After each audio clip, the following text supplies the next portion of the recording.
GST has been a landmark reform of independent India, showcasing the spirit of cooperative federalism. While aspirations were high, there were huge challenges too. These challenges were overcome deftly and painstakingly under the guidance and the oversight of the GST Council. We can now take pride in a fully IT-driven and progressive GST regime that has fulfilled the cherished dream of India as one market, one tax. There are still some challenges remaining, and we aspire to meet them in the coming year.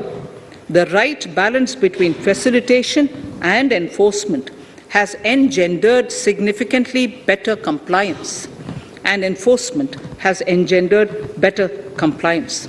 GST revenues are buoyant despite the pandemic. I would bring in something not part of my speech, but worth putting in here for the knowledge of the Honourable House. I would like to bring to the notice of this House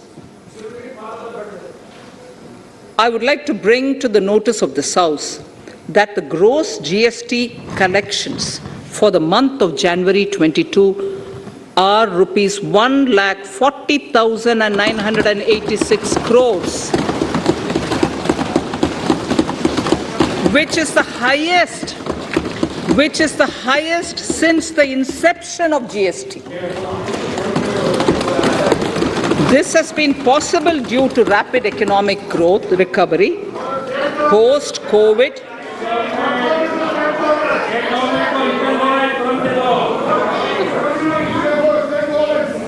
This has been possible due to the rapid economic recovery post-COVID, as well as various policy and administration undertaken by central and state tax administrations. Taxpayers deserve applause for this growth. Not only did they adapt to the changes, but enthusiastically contributed to the cost of paying taxes. Special economic zones. In part A of my speech, I have referred to the proposed reforms in SEZs. Alongside, we will also undertake reforms in customs administration of SEZs, and it shall henceforth be fully IT-driven and function on the customs national portal with a focus on higher facilitation and with only risk-based checks. This will ease doing business by SEZ units considerably. This reform shall be implemented by 30th September 2022. Customs reforms and duty rate changes. Customs administration has reinvented itself over the years through liberalized procedures and infusion of technology. Faceless customs has been fully established. During COVID-19 pandemic, customs formation have done exceptional frontline work against all odds, displaying agility and purpose. Customs reforms have played a very vital role in domestic capacity creation, providing level playing field to our MSMEs, easing the raw material supply side constraints, enhancing ease of doing business, and being an enabler to other policy initiatives such as PLI and phased manufacturing plans. My proposal on customs side are aligned to these objectives. Project imports and capital goods. National Capital Goods Policy 2016 aims at doubling the production of capital goods by 2025. This would create an employment opportunities and result in increased economic activity. However, several duty exemptions, even extending to over 3 decades, in some cases have been granted to capital goods for various sectors like power, fertilizer, textiles, leather footwear, food processing, and fertilizers. These exemptions have hindered the growth of the domestic capital goods sector. Similarly, project import duty concessions have also deprived the local producers of a level playing field in areas like coal mining projects, power generation, transmission, or distribution projects, railway and metro projects. Our experience suggests that reasonable tariffs are conducive to the growth of domestic industry and make in India without significantly impacting the cost of essential imports. Accordingly, Honourable Speaker, Sir, it is proposed to phase out the concessional rates in capital goods and project imports gradually and apply a moderate tariff of 7.5%. Certain exemptions for advanced machineries that are not manufactured within the country shall continue. A few exemptions are being introduced on inputs like specialized castings, ball screw, and linear motion guide to encourage domestic manufacturing of capital goods. In the last two budgets, we have rationalized several customs exemptions.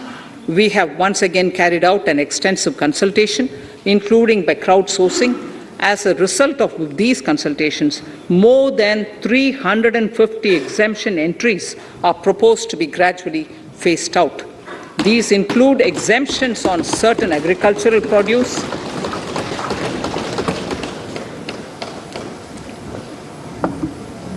chemicals, fabrics, medical devices and drugs, and medicines for which sufficient domestic capacity exists. Further, as a simplification measure, several concessional rates are being incorporated in the customs tariff schedule itself instead of prescribing them through various notifications.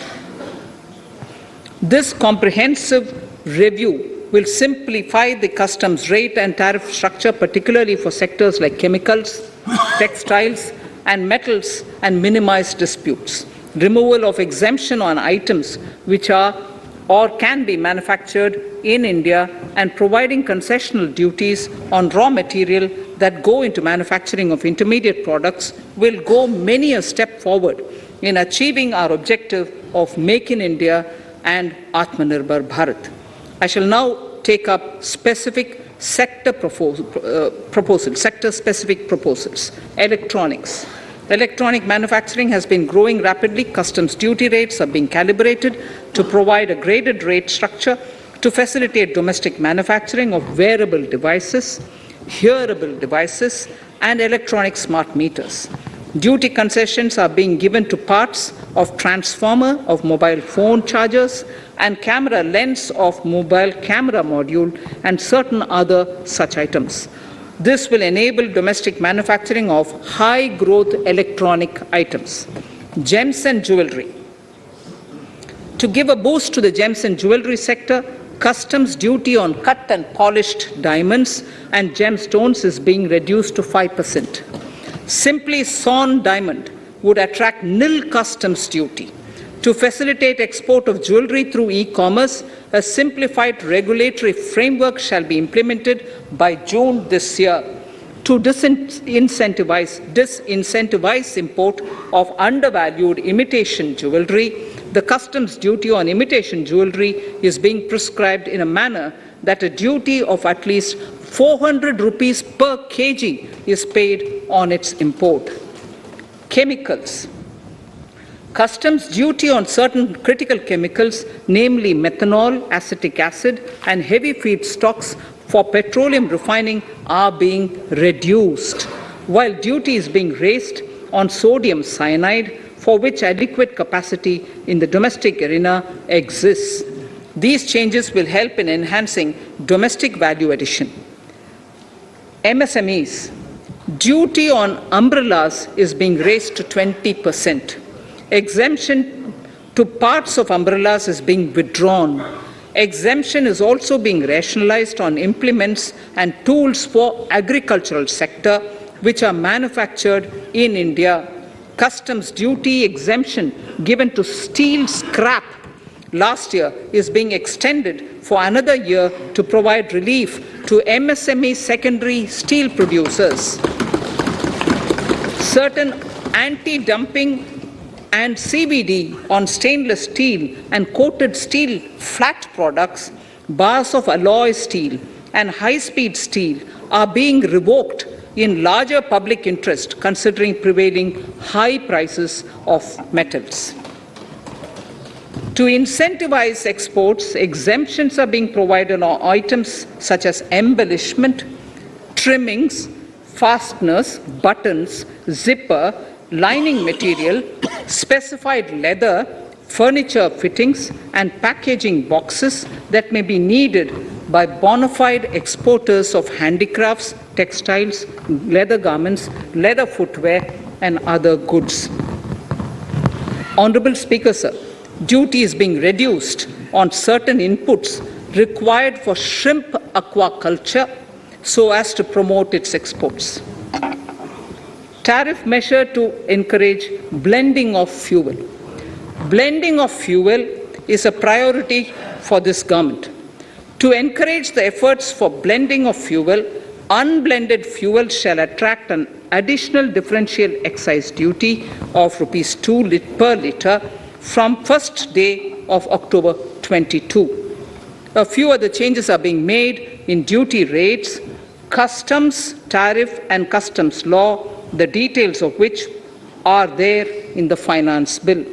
Mr. Speaker, sir, with these words, I commend the budget to this august House. Thank you. Item number 2, Srimati Nirmala Sitharaman ji.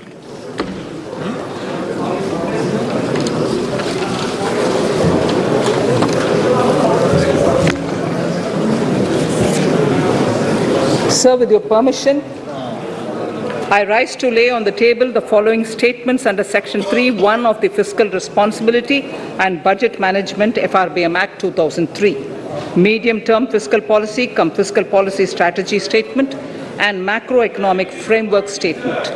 Item number 3, Vitt Videk 2020, Nirmala Sitharaman ji. Sir, item number 3, Finance Bill. Sir, with your permission, I rise to move for leave to introduce the Finance Bill 2022. प्रश्न ये कि वित्त विधेयक को पुनर्स्थापित करने की अनुमति प्रदान की जाए। जो सदस्य इसके पक्ष में हाँ कहें, जो सदस्य विरोध में ना कहें। मेरे विचार में निर्णय हाँ वालों के पक्ष में, हाँ वालों के पक्ष में। माननीय मंत्री जी, वित्त विधेयक को पुनर्स्थापित करें। Sir, I introduce the bill. सभा की कार्रवाई कल बुधवार दिनांक 2 फरवरी 2022 को 4:30 बजे तक के लिए स्थगित की जाती है।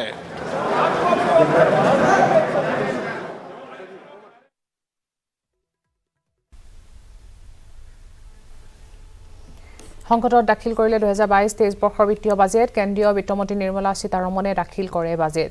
চাকৰিয়ালসকলৰ বাবে কৰবিহীন ৱৰ্ক ফ্ৰম হোম ভাত্তা, স্বাস্থ্য খণ্ডত ব্যয়ৰ পৰিমাণ, জিডিপিৰ 2.5% বৃদ্ধিৰ আশা, স্বাস্থ্য খণ্ডত কৰ ৰেহাইৰ সম্ভাৱনা আদি বিভিন্ন ধৰণৰ বাজেট উত্থাপন কৰে। চকলেটৰ জিএছটি 18 পৰা 12% হ্ৰাস কৰাৰ সম্ভাৱনা, চকলেট উদ্যোগৰ বিশাল সম্ভাৱনা আৰু তাৰ প্ৰতি লক্ষ্য ৰাখি এই সিদ্ধান্ত ল'ব পাৰে। চকলেটৰ আমদানি শুল্ক হ্ৰাস কৰাৰো আশা, কোভিড-19ত ক্ষতিগ্ৰস্ত উদ্যোগৰ বাবে বিশেষ পেকেজ বা উদ্গনিমূলক নীতিৰ আশা, পৰ্যটন উদ্যোগৰ বাবে বিশেষ ঘোষণা থাকিব পাৰে। কোভিডত সৰ্বাধিক ক্ষতিগ্ৰস্ত হৈছে পৰ্যটন উদ্যোগ। জীৱন ধাৰণৰ ব্যয় বৃদ্ধিৰ পৰিপ্ৰেক্ষিতত আয়কৰৰ সীমা বৃদ্ধিৰ সম্ভাৱনা আছে।